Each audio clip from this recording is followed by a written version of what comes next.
All right, everybody. Good morning, and we're finally getting another edition of the Cryptid Investigation Society out to you. It's our tutorial broadcast on, forensics, how to process evidence, how to process scene of a sighting, how to, for example, walk your area properly, photography, etc., etc., etc., etc. Joined by Gary once again. Always a pleasure. Gary, how are you? Pretty good, pretty good. Even though you woke me up early this morning. I did, and I apologize. And speaking of the devil, Israel, how's it going, buddy? Our health specialist in this subject. How's it going, man? Good morning and happy New Year's. Hope everybody was, with their families and, taking it easy like we did. We didn't do anything special, just hung out here. Yeah, same. And excited for the new year to do, more of this and more tutorials.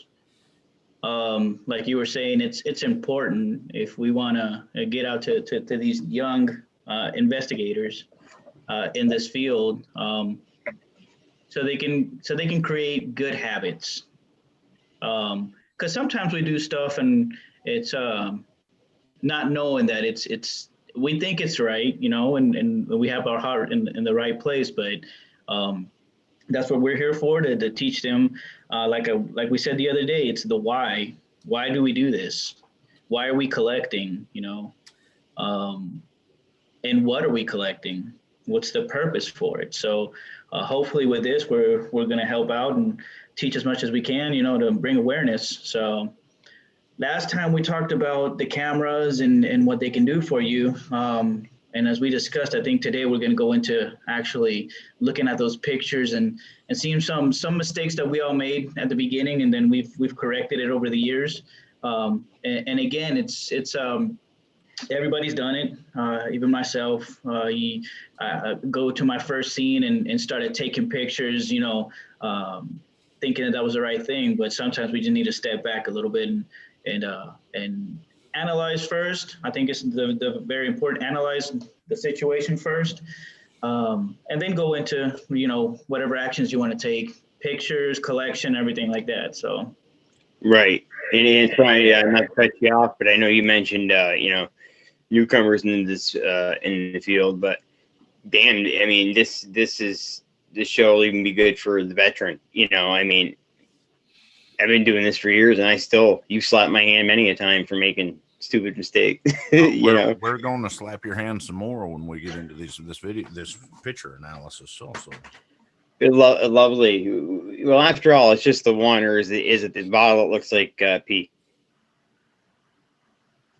If you say so. That you're gonna slap me for? Yeah. No, but you're absolutely correct. It's for anybody in the field. I just say it to the younger ones because it's we're hopefully get more awareness out there. Because unfortunately, when you get the bad habits, sometimes you stick with them. You say, I've been doing this for so long, and this is how I want to keep it. Yes. And I understand that. I do some stuff a certain way, and damn it, if I'll have somebody else tell me that that there's a different way of doing it. But it's hopefully we can change some people's mind. If you can change one person, we're good. Exactly. I always say if we can help one person, educate one person, our job is fulfilled. Well, for and sure. the main scope, in my personal opinion of this, is if we can up the level of evidence presentation and up the level of the actual taking of the evidence and get it just a little bit more generalized, because we have so many different theories and techniques in the community that it's hard to do a broad spectrum analysis of the evidence, because there's different, different ways of taking the evidence. That's going to make it so much more presentable when we go to present the evidence in a scientific format. Right. Yeah, I said definitely. I did. It's too early in the morning, folks. I've already had my coffee, so we're good. Yeah, I'm still working on mine.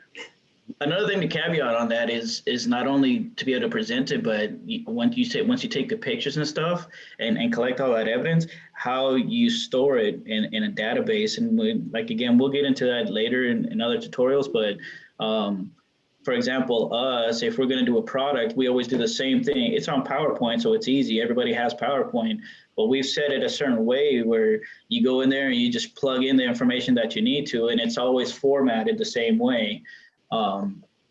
To keep it consistent. And that's one thing, because yeah, people take pictures all the time, but if you go to their computer, it's shotgun blasted everywhere. I mean, they have it in one file and it's messy. So hopefully we get, with these tutorials, we can help organize that as well. Yes, I think that's very important. So yeah, if you want to put the pictures up and we can start talking about those. No. He said no. I'm over here taking a nap. Where's my button? So just to caveat on what we did last time, we talked about cameras, equipment, and stuff like that. We talked about what to do once you get closer to the scene. You take establishing shots, which is from far away, walking in. What he has right now would be an establishing shot. I'm sorry, a close-up.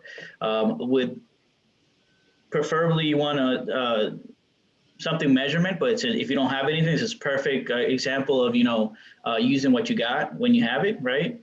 A bottle is something measurable. You can go and grab a bottle and measure real quick, and then you can tell from there.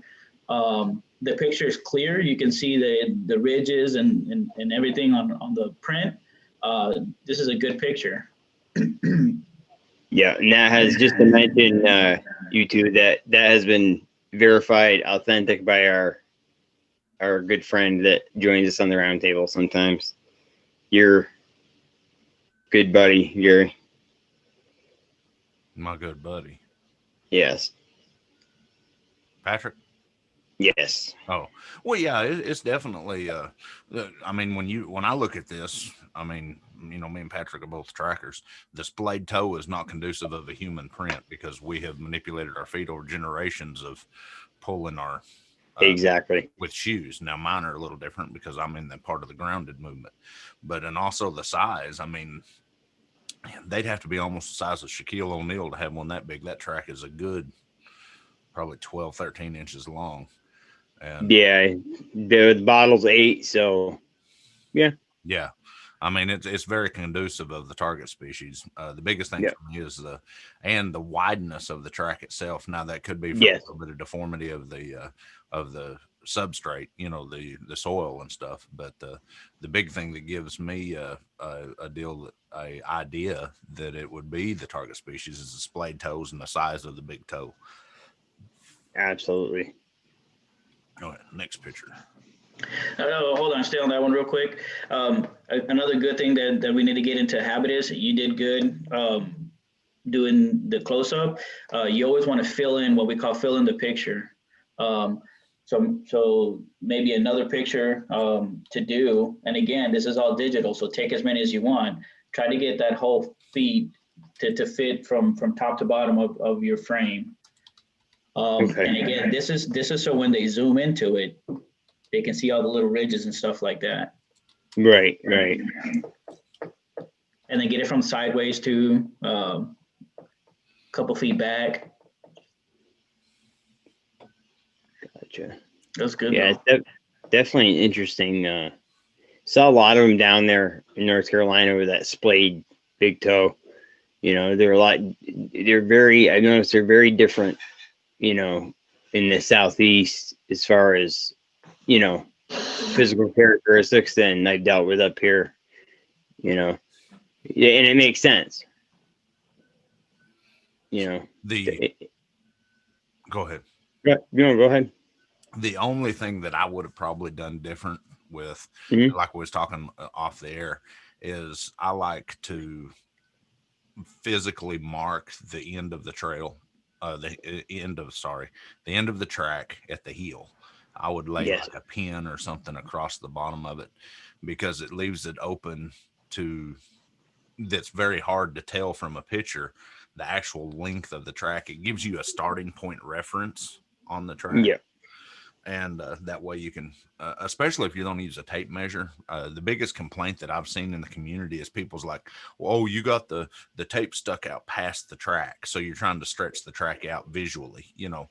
And in doing that, putting that cross, even a pin or a stick or something there, and then up at the edge of the track, it gives people a visual reference that you're not going to have if you're not there. If you're there, Right. you're able to see the depth of the track. If you right. Correct. And now you like Gary mentioned that. said, I mean, go ahead. Sorry. no, I was just gonna say you mentioned the depth. I couldn't get anywhere close to that. Even with it being semi muddy, couldn't even get close to that depth. And like Gary and I Go say, ahead. keep on Rick. saying, just keep on taking as many pictures as you can. Going back and forth with the zoom on it. You'll find going towards it starts put it in faster. Like what is it? Not single shot. What is it, Gary? That when you put it down, it gets multiple shots. Burst mode. Yep. And then start zooming in slowly towards it. You'll find one of the pictures that'll be perfect. Oh yeah. But I like to do that a lot when I do that in burst mode and just start going in and back out. I do it a couple of times actually, and then you go back and you select the one you want. Jeremiah, you're saying something about the depth on this track. When I look at this track, the first thing I see is it didn't plant with its heel, which is conducive of human. They hit with their heel and roll in. This thing stepped in flat-footed, and then as he traversed forward, moving to the next step, you can see how his weight shifted. And the way that I tell that, and of course, I'm not looking at the track itself, I'm just looking at a picture, but the way I tell that is it looks deeper at the ball of the foot before it hits the toes, and then the toes kind of bend backwards as it's flexing. So if it was sitting in it would do this. The depth of that track looks to be about 3/4 of an inch. It was, if not a little bit, deeper. And the funny thing is, where the next track, where it was headed right to the water. That would make sense. They, one of the most common normalities of the behavior of these things is they follow the creek lines. Absolutely. Were you able to get one of the one closer to the water? It was actually in the water, and you know what I did? I said, man, that's a pretty, I know I was in my casting stage, at that point. So I said, I got to run home. I got to cast this, by the time I got back, North Carolina in the South, it was pissing rain. So gone. And down there anyway, that's why you don't see a lot of toe definition a lot of the times, is because especially near the water tracks fill up so fast, and you do lose a lot of toe definition, primarily. Well, this one is perfect though. That one is great. It was great, but it took me, probably 20 minutes to run home and back and go back down by that water, and it was washed away, brother. But were you able to take a picture before it went away? Negative. And that's one of the again, it's not knocking on, but it's just something that again, we got a little excited. We ran home, and so you want to take the first thing you want to do always, and we got to get that in the mindset, pictures. Document that as much as you can because of that, because it went away, and now you remember it because you were there, right? But then for us, we kind of have to kind of imagine it now versus seeing it like on camera or seeing it on the computer. So that's the biggest thing. Pictures, or video. I did go back the following night, and all that bank was just infested. And like I said, I showed Patrick every one of them, and he said these are very, very interesting prints. One of them actually has him pretty baffled. It's actually one I forgot to send, a couple I forgot to send you, but I'll do that towards the end of the show. You talk about a splayed big toe. Yeah. I mean, I'm talking just about sideways, and it's a bigger track as well. So, but yeah, just a overall general good area. You know, I used to come across a lot of evidence in that spot. All right. You know, Next pitch hall.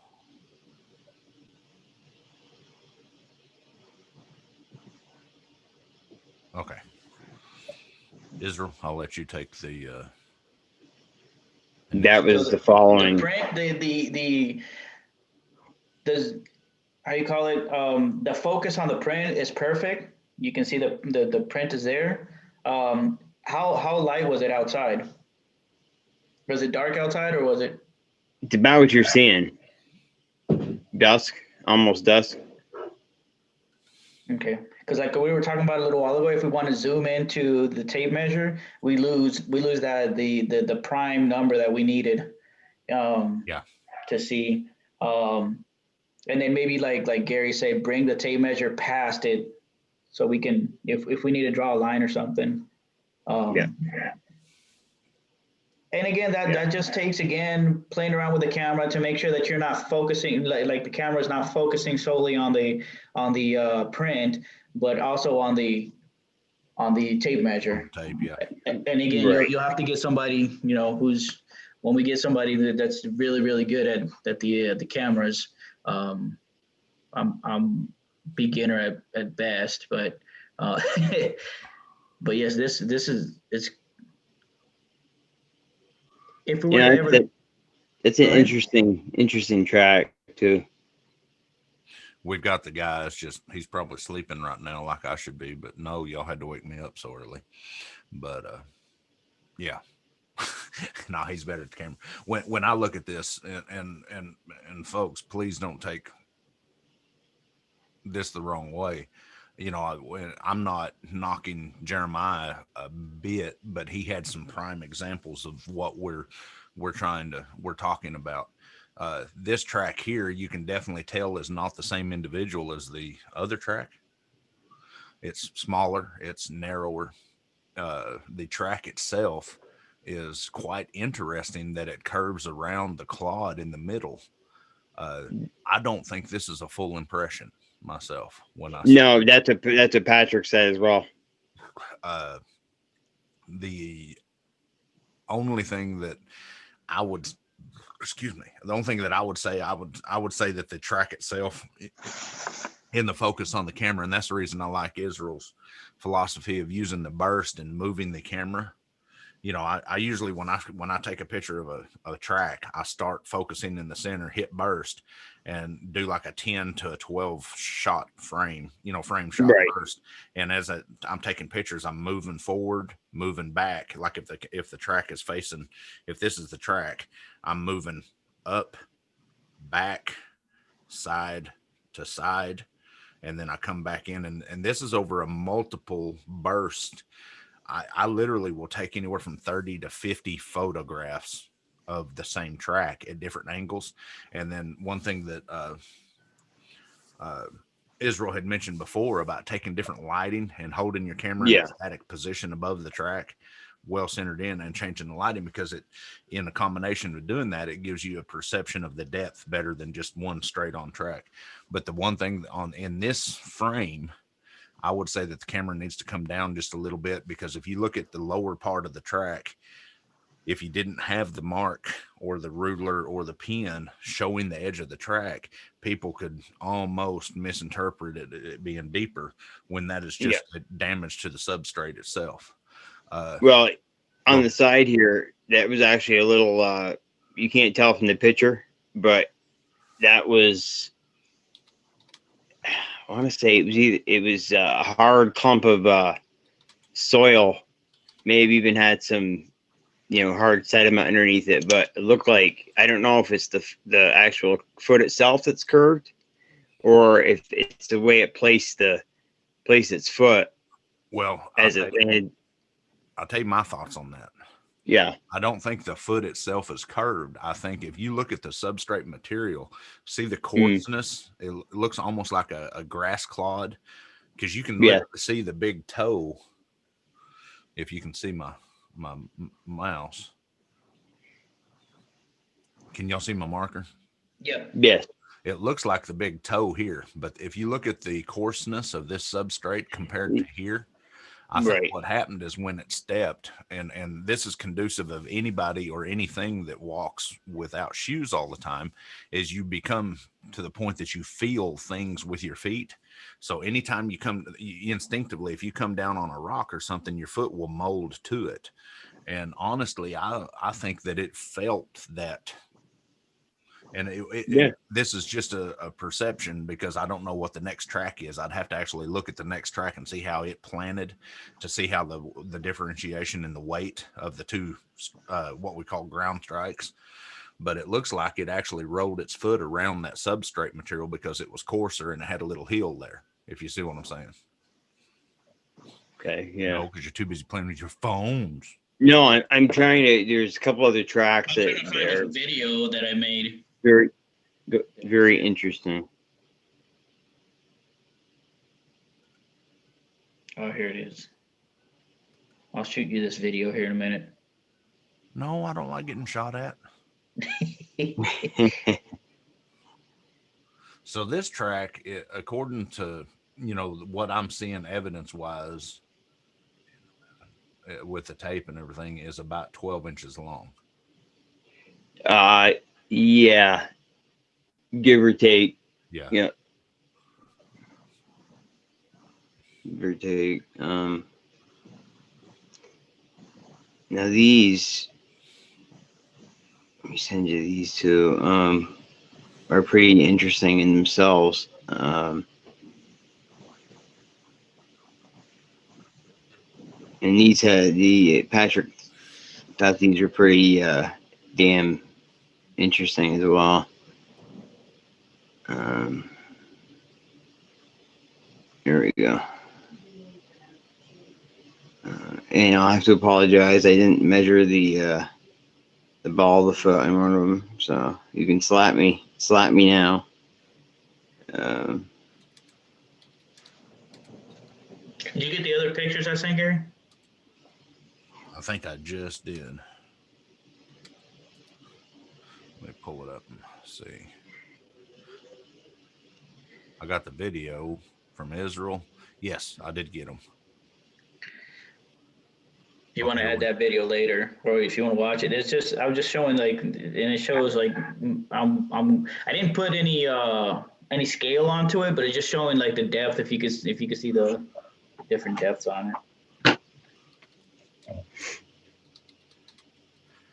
Yeah, we'll get to them. Let's go to the next one. Kind of push these. Hey, Gary, remember that weird looking track I had with the 4 round toes at the end? Yeah. And remember you thought it might have been a gator? Yeah. Showed Patrick, and hate to say it, he strongly disagreed. He said he has no clue what that could be. Well, you talking about the slide? Yeah. We discussed that track. I actually found some we did, and no, I think me and Patrick did, and I see where he's coming from, but that's a whole nother show. It is, because I've got more examples of that same track. Now the only thing that gets me, man, are those the roundness of the 4 toes. Yeah, like I said, we that would be a whole nother. We could do that on the trail or something, because I've actually got some more examples of that same track, same type of track. Cool. From ranging from Alabama all the way to the Pacific Northwest. Very cool. Okay. Now I can't take credit for this. This is a buddy of mine. He found a whole line of them. There was actually 2 individuals. That glove, he didn't have anything else on him. I believe it was 2 of the gloves, that the wrist comes down over the wrist, and from what he remembers, it was about 10 inches. And that's not the way to measure. That's why I kind of threw that in there. But well, I understand, but if that's all you have, that's better than nothing. it's better than nothing. Yeah. And here's the whole thing: if you take a glove with you, the way that I would do this is if that's all I had there, I would take that glove and I would lay it out on a table, and then I'd lay a tape measure next to that glove. Just to show people. Yes. I mean, I love that they put something in there for reference. I mean, how many times do we see people that just take pictures of tracks and it's just the picture and there's nothing in there for size reference? You know, I've seen. You know the gentleman that this is from, Gary. Who is it? My buddy, about 17 miles from here. Oh yeah, retired. Yeah. That's a whole nother show too. If we can ever get him. Absolutely. There were two sets. They were side by side, and two, from what he thinks, two big males, because how long do you think that track is? How long do I think it is? Well, okay, let's put it into perspective. The glove, from what he remembers, was close to 10 inches. So, I mean, that's got to be close to what, 19? Yeah. And the other one was only about an inch smaller. And I believe I've sent you guys those pictures of that whole the two straight lines walking side by side. That and folks, we'll come back to this track when we do that show. But the big thing that gets me is the area that you're in, that snowpack can get very hard. You can tell. And I'm by far not an expert on snow density and snowpack, but I guarantee you, when they was walking on this, that snow was not crunching for a human.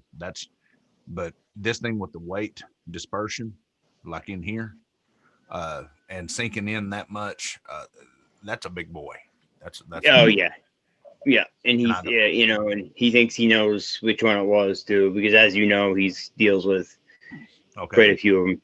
I'm going to say this with that, by folks, I'm seeing this picture as everybody else is seeing it. I'm just seeing it on a 19-inch monitor.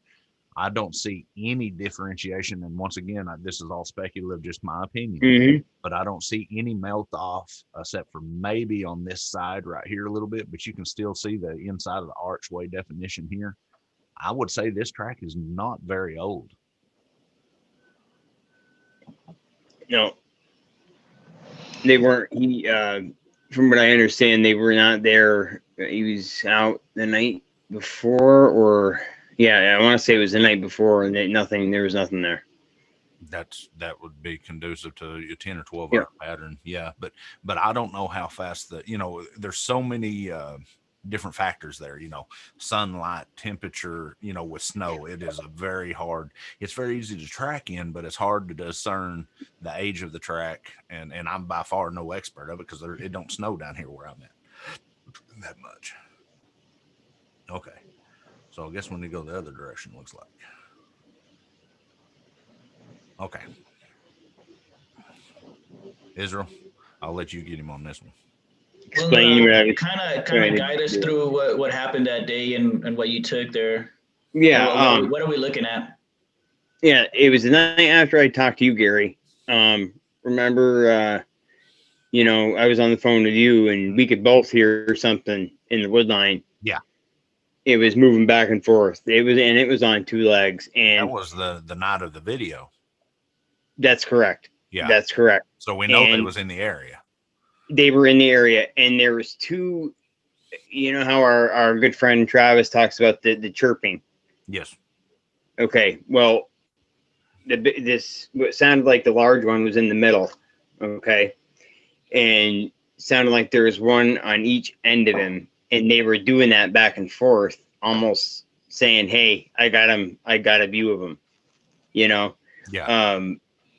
So next day I went back, and we had just talked about marking your, see if you can get a pattern of the tracks, direction, whatever, as far as tracking. But lo and behold, about 50, I'd say 60 feet from where he would have been roaming around in the moss on each side of where he would have been, On one side, there is a set of 11-inch prints, just side by side. That picture, you can't see them in the picture. You can see part of the heel right there, right underneath the orange tape, and facing the direction towards me, the toes were. And on the other end was a set of 10-inchers. And I do have those pictures. I have to transfer them over to my new phone. But well, explain to us what this is. As far as the marking it. Okay, where's the tracks in the picture? Like I said, the picture you can't really see. I mean, you and I have talked about moss before. That's my whole point. Look under. Okay, see the orange tape. Yeah. I can kind of make out one right there, but I don't have the mouse to show it. Exactly. You can barely make it out. And it does not do it justice one bit. I see a little bit of an impression here, and I see that's where I was looking at. Yeah, no, and then where you did first. Right there. Right there, Gary, where you just had your mouse to the left as well. Right here. Right up in that area. There's one right there. There's one headed back in towards the woods as well. And there's more because I marked more going back into the far wood line as well. And folks, this is the whole thing that I'm talking about, that pictures don't do justice. No, not at all. When I see this, I see a track right here with a toe splay here would be a left foot, the heel coming back this direction. Looks like it's moving this direction. And then when I look over here, I see just the opposite of what y'all talk about. I see the other foot stepping over the twig, planting the heel here, and then stepping up. See how the leaves here the leaf here is kind of crushed a little bit, and the leaves here are crushed. But once again, without it being zoomed out, it's hard to tell. And moss is one of the hardest things to track. This would. Oh my God. Now, if I was going to photograph this track, this would be the one where I would use the burst, and I would change the angle. I would start at the top with it facing, okay, if the camera in front of me is the track on the ground. So I would have my camera pointing straight into the track. So picture on my camera, the camera is, the track would be, the ground would be running this way. I would literally take my camera and I would put it on burst, and I would move forward and up to give a text, an index text, a depth, an index text of the texture and the depth of the track. And I'd roll this way, and then I'd roll in a circle pattern. That way, hopefully, when the camera's up here on the ground, you're able to, with multiple shots, be able to do like a comparison of the depth of the track. Because this track, to me, if I'm gonna be blunt with you, I'm not too much into my background, and Israel doesn't want it. But if Israel presented, if I was in my field of professionalism and I came to Israel in his field of professionalism, and if he gave me a track like that and said, I need you to track this. Yeah, and that's why I haven't showed it. That's why I haven't showed it. I know that's not worth shit, but as we say, document everything. I would just even if it's for your own use. If I was to step in on this, I would kind of look at and go, you want me to do what with this? But the beauty is that you did mark, and that's another thing that we need to get into. And Israel, I'm sure you'll back me up 100% with you marking that spot. If you lose the trail in the future, you can always come back to that spot. Exactly. Or if we're looking at a incident scene, we won't say the original word we normally would say. If we come into an incident scene, you can always document from a distance all of the areas using the tape. So a good point there. I know you have one from far away, right? Is that the next picture? Yes. And shit. I think there's one that's even further away.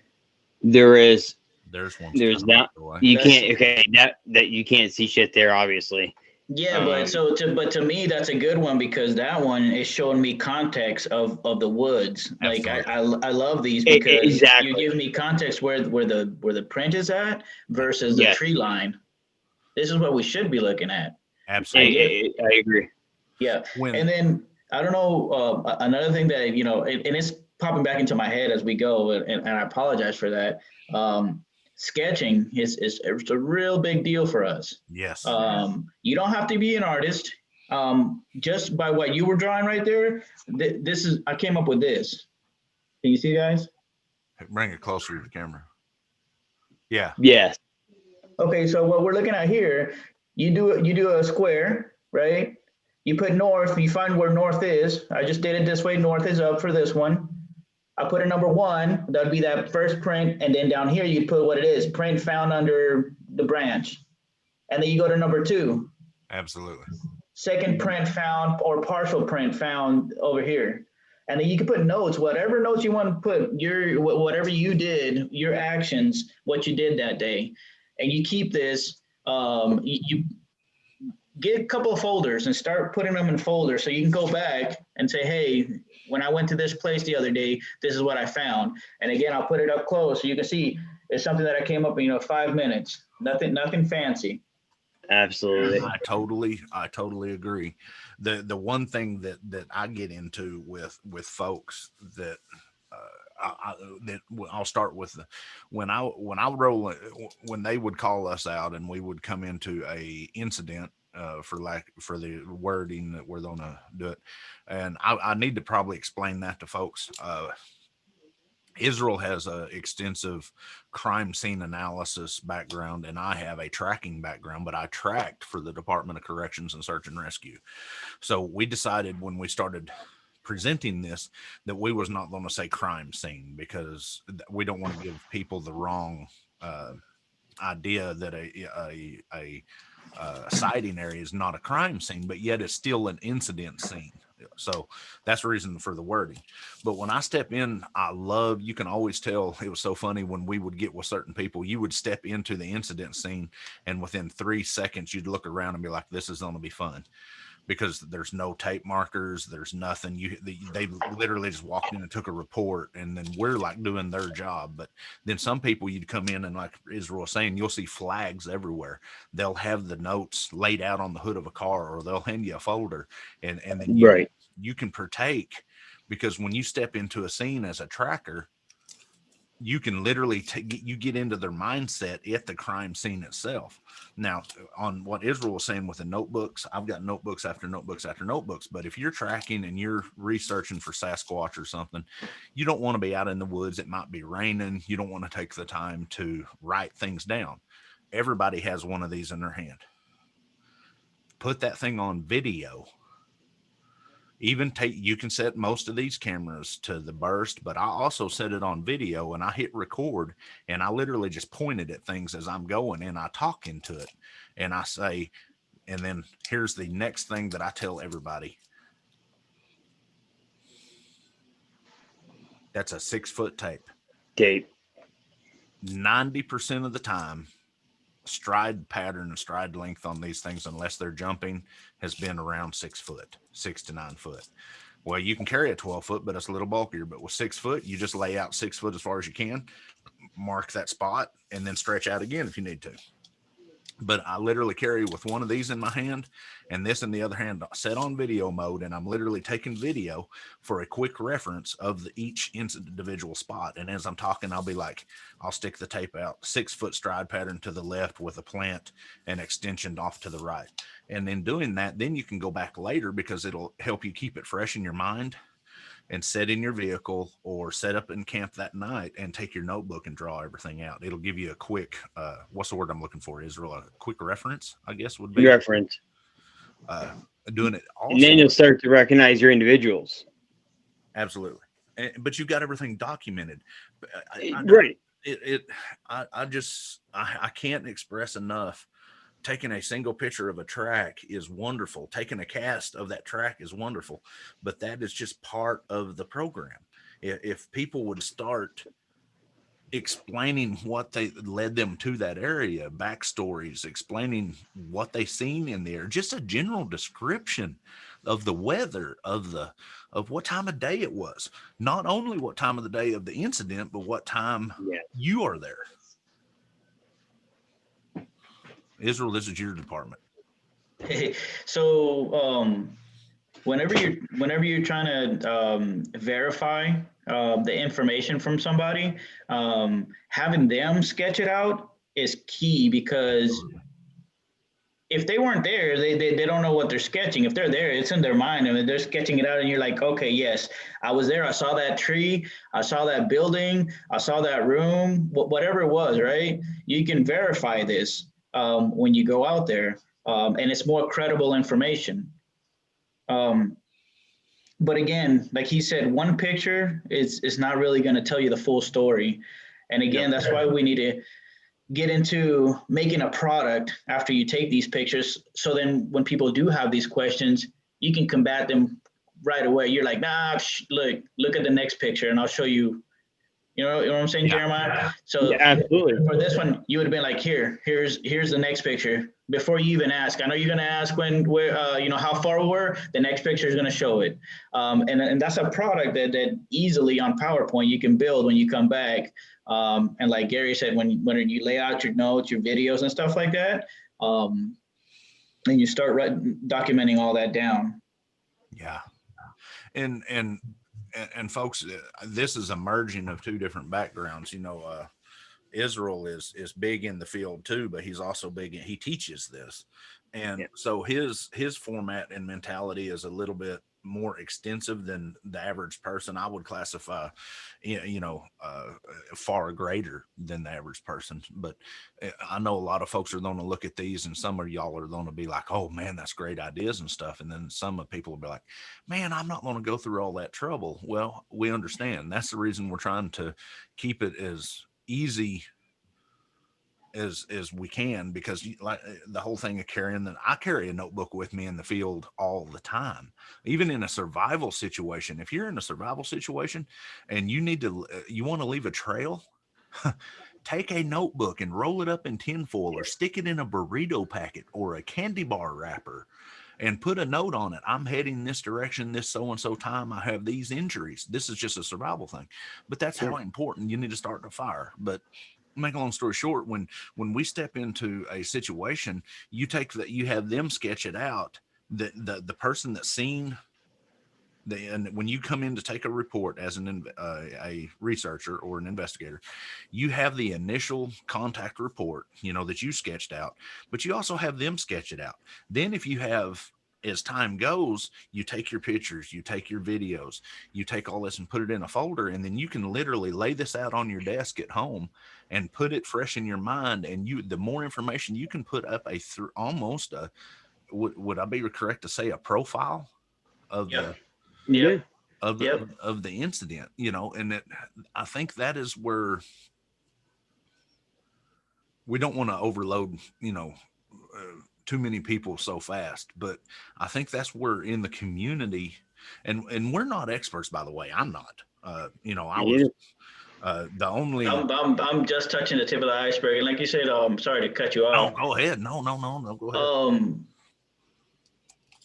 So, like Gary said it before, this is nothing new. But what we're teaching here is nothing new.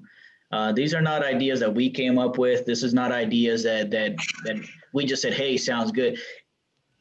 They've been using it from centuries, people documenting, with sketches and stuff like that. We're just trying to push it out to say, hey, this is the correct way, or this is the way that's worked for us.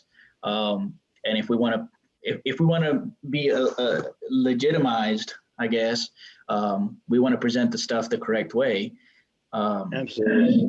Yeah, as far as the pictures and stuff like that, and collection and whatnot. I think we need to all turn into better all-around investigators, within the field. I mean, we all have our own specialties. You're a hell of a tracker. I think mine would be, knowing behavior, you know what I mean? In interviews. Interviews with my group, dealing with my group for so long, interviewing, but I think we all need to, get well rounded, Yes. I think that's important for all, like you said, Israel, for all investigators coming up. That's very important. Yep. In my opinion. And of course, I understand where the rebuttal to this would be, hey man, I've just been out fishing. Yeah. I've seen this track. I don't know nothing more about it. Well, in saying that, state it. But keep in mind, if we can change the mindset that if there's one track, there's more. Depending on the skill set. And when I say this, I'm not saying it in any derogatory fashion, but depending on the skill set of the investigator or the tracker or the person involved, there's always something there to be seen. If you find a track, there is something else in that area. I'm sorry, folks. I don't think these things step out of a portal, leave a track, and then what would be the point? Take off. And then take off. There is other signs somewhere. If we can change that, I understand that you want to concentrate on what you have, but there's so much more, even in reports, not even just on the tracking side, but if we as folks, as hosts and as investigators, change the mentality, well, I want to hear the rest of the story. Yes. I want to know, have you had any prior, I'm going to say this and I'm going to piss a lot of people off and I'm sorry, but in the paranormal field, it is common practice when we step in to any investigation, one of the first sentences out of our mouth, do you have a prior history of drug abuse, alcohol, mental illness, or mental illness? Yeah. And that's almost like taboo to ask in this field. But that takes a lot in. But even as a tracker and an investigator, if we can get a broader spectrum and that's what we're trying to do in this tutorials, is a broader spectrum, not only in the tracking and collecting evidence, but in the general interviewing and taking stories themselves. Yeah. There's always something else to glean. It might seem like nothing. Like, they say, well, I seen a prime example. We was walking into the field and say I'm giving, you're an investigator and I'm telling you the story. We was walking in the field and 5 minutes before we found the track, we seen a white orb floating through the woods. Me as an investigator, I'm like, I take that down and I keep that in fact. Sure. The simple fact, what was the stimulus that caused that? Yeah. Because in the time that I've done this, I've taken a lot of reports where Bigfoot and orbs have been seen a lot together. I don't know what it is, but I have to keep stuff like that in mind. And that's the reason people laugh at me when I'm like, I remember hearing that a while back. Let me go check my notes. If we can widen our aspect, not only on the trail, but on the investigation. And that's the reason I love having Israel here, because he has the technique to widen the scope of field of things. Let's keep an open mind about this, I guess is what I'm saying. Sorry, I'm rambling. You have to. I mean, gotta. And then a couple of things for interviews. And this is just for me. I wouldn't specifically, like if I took some pictures and then I went to go talk to the person, I wouldn't right away show them the picture. I would let them talk me through through the interview first. Yes. One, because if I show you the picture, I'm already forcing that in your mind, right? Yes. So I kind of want to talk to you, see what your side of the story is, have you draw the sketch. And I wouldn't just bring that sketch with me. I'd bring probably maybe 2 or 3 that look kind of the same, say, do you remember, can you point it out? But that's just going along with the line of when we do, I forget the word right now, but it's basically a photo lineup. Sorry, that's what it's called, photo lineup. You don't just bring the picture of that person. You bring a picture of something similar, 5 or 6 or 10, whatever it may be, and you put them in random order. But we're not going to court or anything. So you can bring 1 or 2 and say, hey, do you remember if it was here or here? And so they can refresh their memory, say, oh yeah, I remember it was here because of this, because I remember this. Another thing, in our field, we say shit product in, shit product out.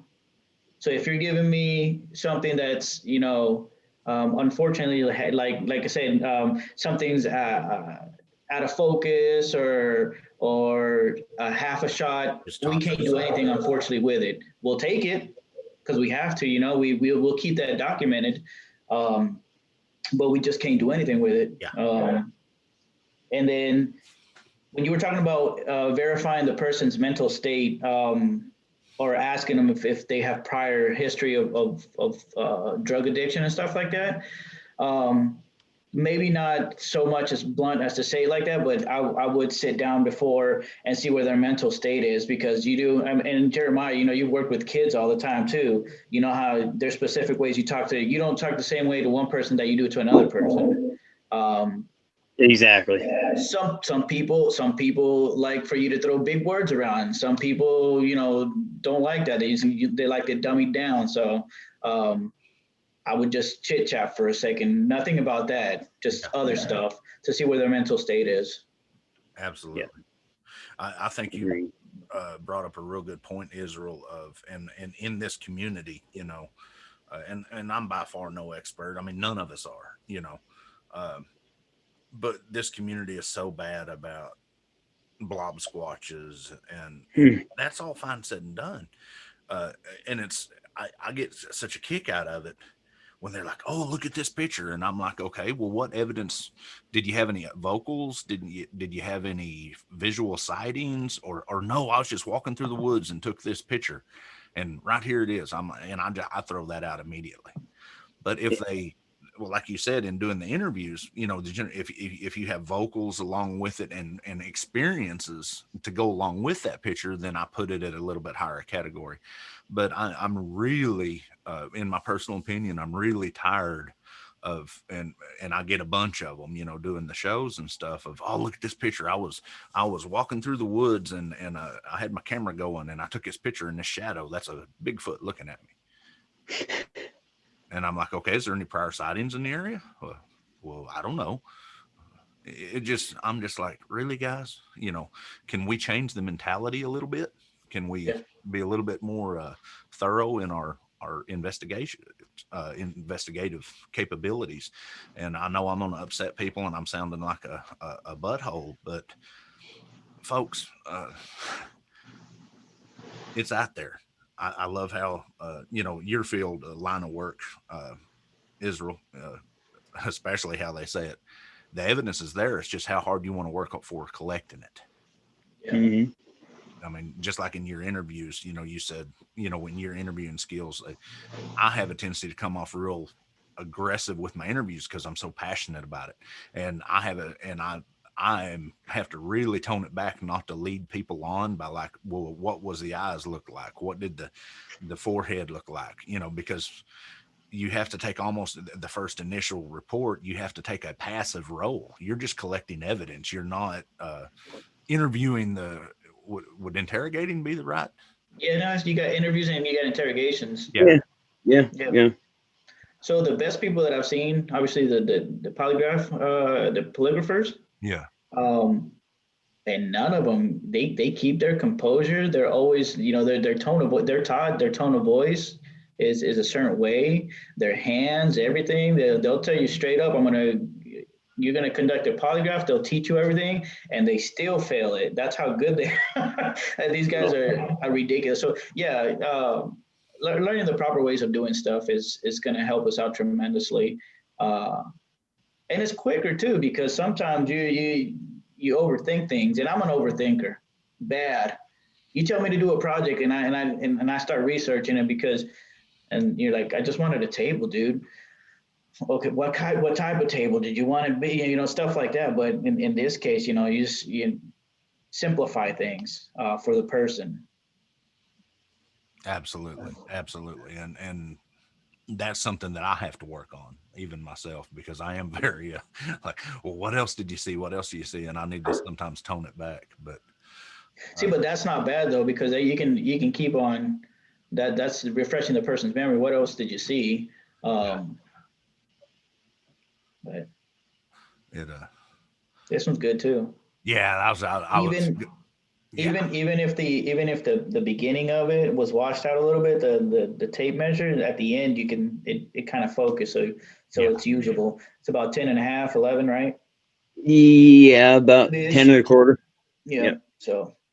Yeah. And there was a whole bunch of that individual left a ton of them. When I look at this, the first thing that somebody would say, like me, when I look at this, is the 10-inch track. See how the toes are splayed together? Yes. I'd say that's human, personally. Yeah, sure. But and the way the arch is, how it's got a high arch on it, and there's not enough weight to smash in the substrate here. But for an example of how to lay out a track, the only thing that I could say about this, like Israel said, the end that you need to think about is where you're actually doing the measuring from. But the only other thing is the light source coming down to the track is a little bit close. If it was a little bit farther away that way, because see how you're getting the washout, not only on the track, but on the track here.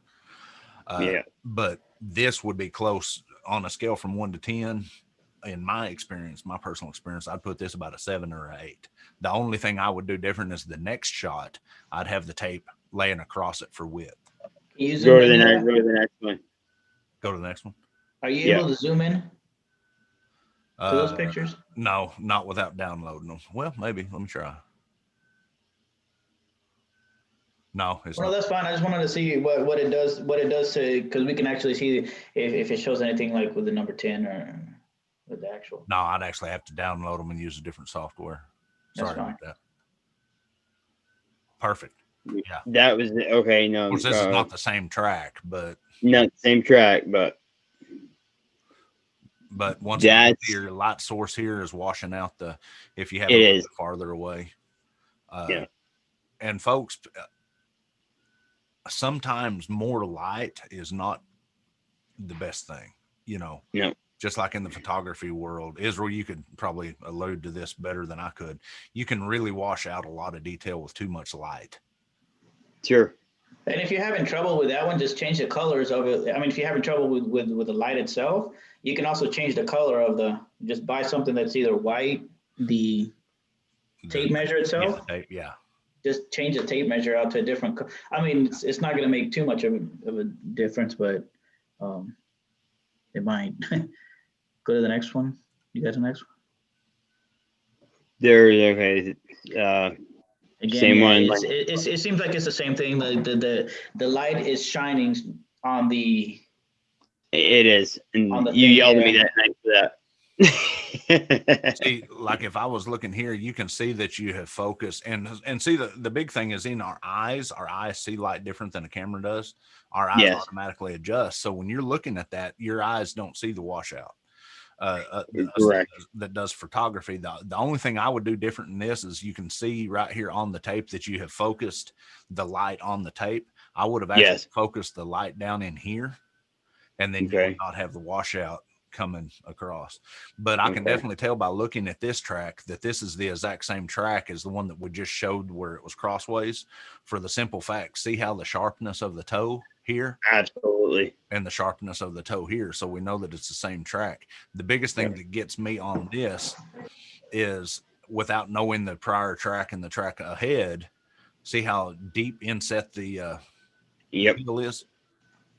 Unless it's a certain circumstance where they're coming down a trail, down a hill and stepping in. But in my personal opinion, 90% of the time, and we ought to have Patrick on here talking a little bit about this some too. Yeah. Never plant with their heel. You'll very seldom see a Sasquatch track with their heel planted. Humans are characteristic of that because of the biomechanical way we walk. A Sasquatch, 90% of the time, unless they're really stepping down a steep embankment, is on a set with their foot flat, or you're going to see it come in like this, and the toes will splay out to grab, and then they'll put the weight on their heel. So this, once again, is conducive to me, something that would be more human or Homo sapien than a Sasquatch, because they biomechanically, once again, in my personal opinion, could I say professional opinion, since I did get paid to do tracking? Yeah, you could get away with it. But okay, in my personal and professional opinion, I'd say this is a human. Okay. Go back the other way. All right, I sent you a couple more. Yeah, I might have to pull them up. Oh, there's a closer view of that one. Yes, with the crosshatch. There it is. Yeah. Yes. See, I love that. And the thing that I love is you have target things in the picture that let you know that it's the same track, like the grass here and the grass here. Yeah. So to me, this track, this picture, and this picture is real good because it shows the same track with the crosshatch in it. Exactly. Good job. Good job. Keep going that way, Gary. But it's still washed out. I know Yes. you're gonna hate me, but it's still, to me, It is. It is. To me, it wouldn't be usable in court because I can't tell if that's 4.5 or 5 or. It is. Maybe if we zoom in, we probably can see. But again, it's 4 3/4. Yeah. Yeah. I did. And good point. Just sent you a couple new ones that you probably want to check out. If I was with this track here, if I was gonna do it on my own personal reckoning, or if I had the time, and I was, of course, I do it all in my head because we're kind of going on the fly. But if I was doing a scene analysis, or if I was going to document this track, I would have a lot of fun with this. This track alone would probably have about 50 to 30 to 50 photographs of different lighting angles and camera angles, and a video overview of a walk into it and a walk out. That way I can tell. And then I would have flagged this one and moved on to the next track, depending on what I was doing and how much time it had, because these are very good examples of tracks. You know, I'd love to get Israel and us together and get in the sand and like have my dad or somebody go out and do the trail, or even have Israel, and then us come back and analyze each one of them. Yeah. Perfect example. I love it. But this is when you have time and you have the equipment. Yes. And this is in a perfect world. See how you have the triangle down there, or the square, I'm sorry, on the evidence, and it's looking straight down. Yeah. He's got the light at a 45. Of course, it's in the daytime, so I don't know why he's using it, but he might have a remote. That's probably what it is. It's a remote. It might be a remote flash. Yeah, remote flash. Yeah, because it looks daytime. There is some shadow, but he'd be able to get a good picture on there. Yeah. Perfect example. So why I sent this one was, see how it fills in the entire image? Yes. Yeah. Okay. And then, but it's also showing the square on there. Absolutely. And it doesn't really have to pass to the front. I mean, you can do that afterwards with the other tape measure. Yeah. But at least theirs is showing you the thickness, I think, is what they're trying to show there. Yeah. That's about a size 10 or a 10.5 gym shoe. And once again, prime example of, and some shoes will cause that to happen because they have the extra padding on the heel. But once again, a typical humanoid or human walking, how the heel plants in first and then it rolls forward into the ball of the foot. But yes, to me, if somebody brings me pictures like this of a Sasquatch track, I'd kiss them, because having that little, and them squares, I mean, you can get them, fairly cheap and carry them in your backpack, but it's so much nicer to. They're plastic. I mean, they got all sorts. They got some that in that corner right there, they bend, so you can, so you're able to fold them up a little bit better. But I seen a technique that a guy did in, actually it was Border Patrol down in Arizona, but he laid the tape across the track and then pushed, it was a soft tape, like a seamstress tape, and then pushed it down the track and across the bottom and up, and then took angles at the sides to where you could actually see the depth of the track in real time. That was the only time I've ever seen an example of that, and I was like, no, they teach you to do that too, to push it down a little bit, to put it at the level of the lowest part. Yeah, to show the depth. Yeah, I didn't know that. I seen that one time in when we was helping them, and it was to me it was awesome. And again, this is just another example of that you can get the print and you can also get the tape measure focused in both at the same time. It's possible, and get enough lighting in there. This is a perfect shot. Oh, yeah. Yes. Of what we need. Yes, with the light, you can see that the light is coming from the left side of the screen at about a 36 to a 45-degree angle, maybe, Israel, looks like. And he's holding his hand here. And the track itself, another prime example of hitting with the heel first. But this one, actually, they was traveling. He hit with his heel. You see the rocks pushed into the ground, and it kind of deformed on the outside corner of the foot here.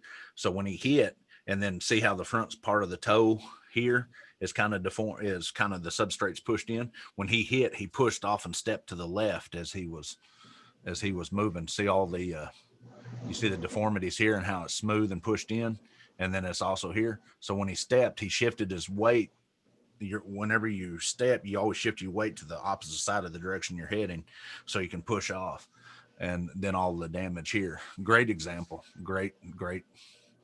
Jeremiah, this is the standards that I want to see from you from now on. Copy that. Okay. I love this. Now, is this Jeremiah? Is this you? No, that was me. That was you. Yeah. Was it me? No, that was me. That's perfect. See how you're changing the light and the angle of the camera?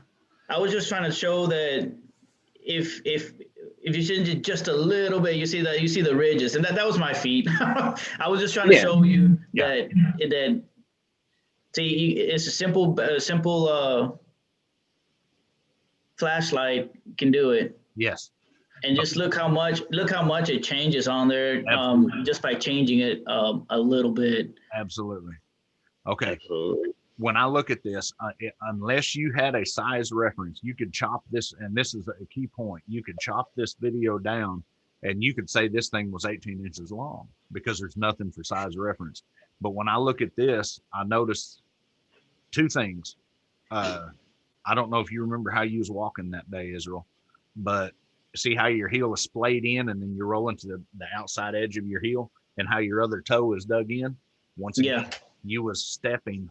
You're either one of two things. You're stepping this direction for the next step, or you've got a weak ankle on that side, and your ankles have a tendency to roll out. Oh, it does roll out. You're right. Wow. There we go, folks. It rolls out. Yeah, but this one, it was raining a little bit, and then I just went out there and did the print. Yeah. But it does roll out. Once again, that's just looking at the one print. If I could have told him that it would have been his ankle for 100% for sure if I'd have seen where the next print laid. But yeah. So this is what you should do before you start taking any pictures. Just go around and flash the light to see where it's going to benefit you the best. Absolutely. And see, I just made it go up and down a little bit. We say 45 degree, but it's not really an exact science. You just wherever it is that. Because not all the prints are the same. So just figure out wherever, which side is going to be best for you. Well, and see, one thing that I do is I do that video thing on my initial walk-in, and then I'll do a video on the print, and then I'll keep in mind what the lighting was when I'm doing the video, and then that'll tell me what the best angles for the, if you see what I'm saying. For the picture, okay. For the pictures, you know. That's what I'm talking about. That's what And folks, like I said, I'm not by far not an expert on this, but that is, to me, is awesome. The only thing that I could say lacking on that video is something, which you do see it though when he puts his hand there for size reference. Oh yeah, no, I wasn't. We weren't trying to do the size reference. We're just this is just about lighting. Yeah, we'll do another one where you did with having the flashlight there. And folks, that's a key point. You know, if you carry more than one flashlight, or 90% of the time you got a phone, lay your phone down there, and that'll give you a size reference.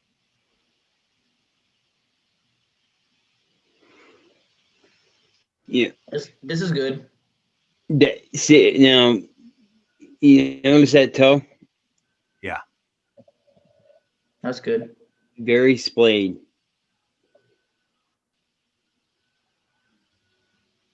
The only thing that gets me is, what if I told you this animal or this entity or person had actual and I might be wrong without knowing the other tracks, but I would almost say that this thing's got a real bad limp. Well, I do have pictures of both feet. But the positioning of the light and the positioning of the tape is phenomenal. Yeah. Now, there is one thing, though, that could have been see the drag marks here? Yeah. I don't think that was caused by the foot. That was caused after the fact, like brush being drug across the top of it. Yeah. But this substrate here, is this walking parallel with the water? So this is higher elevation than it is down here, and there's water down here? Yes. Okay, that's what it is then. What happens is this substrate here is softer than it is here, and that's where you're getting the splay. When it put its foot in, that's a left foot. When it put its foot in, it slid a little bit, but perfect example. That would explain then it wouldn't be a deformity then. If there's water down here, that it just slid over. Okay. Good example of width. Little bit of washout. Israel, this is your field of study here. You No, I mean, it's they're looking all the same. We got the same. We already. I think we how do they call it? We beat the dead horse already. Yeah. As far as right here focusing, that's perfect. See, that's what we need. We understand the context of the trees versus where it's marked off at, and we understand this. Absolutely. That gives you an idea how close they come to my cabin. Yes, right here. There's right along the trail, man. No more than 50, 60 feet. Yes. Yep. So this 3 of them there. When you're doing your products, I would start off with this instead of the actual print itself. Yes. And that's what I did here. Yeah. Yep. You always start off with this, and then maybe the sketch, and then you go on to go closer. Yep. Because now it's making all the sense. It's like, okay, this is where it's at. So you're establishing an evidence line. You're establishing a storyline. You're establishing a profile, and then when you're able to present this, you say, well, I found this here, this here, this here, this here. When you're looking at this picture, then when you, Israel, correct me if I'm wrong, when you go to the next step, well, this is the first thing that we found. Here's that evidence as you're presenting it, and then you move on down. This is what we do when we're tracking. We're taking in all this step by step to learn. Is it a profile? Would that be or a behavioral pattern? I would say behavioral. I think both is correct. I mean, you're profiling him, but it's behavioral. And even if for some reason you misplace or something happens to the pictures of close up, we can still see, roughly where it was at. In context to your house, in context to what's the biggest, if there's a big stream up the river or whatever, or up the ways. Absolutely. That way. And one thing too that I've been really trying to get across to folks is 90% of the time your cameras will do it, but turn on your location unless you're specifically not wanting to use the location. And in doing so, or try to get as close to a location as you can, because as a researcher that's coming into this, having that location and being able to zoom in like on Google Earth or maps and see the topographical environment around it is going to help us also in establishing why they was there. Was they traveling through there? What path maybe they took? Patrick is more for the primitive tracking, and when I was tracking, we'd use GPS, we'd use Google Earth. We'd literally, if we found a lot of evidence, 3/4 of a mile of something going in a straight line, we'd zoom out because we had the satellite, on the iPads, and we'd zoom out and look, and you could forecast pretty close to where they was going, and we'd be able to jump ahead and get on top of them, take advantage of the technology, if you have it there, unless you're in a research area that people don't want the actual location given out. I could understand that. I mean, you and I had a blast on Google Earth that night, man. Oh yeah. Yeah, we really do it, because it really gives, to me, it's one of my most important tools, because the technology is there now, and it gives us a whole different scope perspective. And I know. Wait, I got to do my dance. Hello, Moto. Oh, but I know Israel. I know that y'all are using it a lot in your field too, aren't you? Yeah, the geo. Oh yeah. And like I said, I think between a good investigator and a bad one is the follow up, because anybody can go and get the initial the initial stuff, but a really good investigator, it's the follow up, going out there multiple times and multiple different times of the day, not just at the same time, because things change. Routines, exactly. Stuff changes. So, but yeah, it does. Gentlemen, I'm starting to get the stink text. Yeah, I need to go. Today's my birthday. That was awesome, guys. Okay, let me stop this. Okay, y'all got any final thoughts? I just, I think we need to keep going in the direction we did. I mean, just you two alone taught me it doesn't matter how long one's been doing this. I have learned so much from you two, as far as the tracking end, the photography end, a lot. It doesn't matter how long someone freaking does this, and I get so heated up. Tonight on such and such a show, we have Bigfoot expert so and so. You know what? Give me a break. Come on now. I'm sorry. I apologize, but I get very worked up about that. Well, that just shows the difference in scopes of people, and it does. We kind of got into this the other day on the show. Israel, I know we can't say too much about your background, but let's just say that when it comes to this kind of stuff, Israel's one of the best. Yes. But you never hear him say that he's an expert. You never hear about stuff that he literally teaches this stuff for a living, and me, I mention it a lot in my personal opinion. I don't even like saying that I'm a professional, even though I got paid to do it, and they say that I was good at it, but it drives me nuts. But in the scope of things, my grandfather told me something a long time ago. He said, the day you quit learning is the day you quit living. That's true. Absolutely. I've learned more in the past, couple of years, Jeremiah, hanging around with you and y'all's crew, and hanging around with the crew that we've put together. And I've learned more from Israel. Man, this stuff takes an attention to detail. And all I got to do is span my camera around here to some of the artwork that this guy does. So that, to me alone, shows the pedigree of the person, because this is, as an investigator, or for lack of better terms, as a researcher or enthusiast, or however you want to put it, we're gathering information. It takes attention to detail. Yes. And I'm the world's worst about getting excited and getting focused in on one thing, but you have to keep a broader scope, a spectrum. And I'm hoping that these videos that we're going to put off, and folks, by any way, don't think that we're experts in the field, because I'm not. There's a lot of guys out there that can out-track me in a heartbeat. And when I find guys like that, I latch onto them, because that is a blessing. That knowledge, anybody that's willing to teach somebody is a blessing. And having the opportunity to work with you guys, and I think we all have something we can teach each other. Absolutely. Oh, yeah. I've learned more from 5 and 8 year old kids than, in tracking, and be teaching a tracking seminar or something, and be really into the trail, in a 5 or 6 or an 8 or 10-year-old kid. Hey, what's this over here? Holy crap, I went right by that and didn't know it. It's a blessing. This field. Absolutely. Yeah, I just want to leave you guys with the thought that, hey, we're like you said again, we're in the right track. We're all in this together.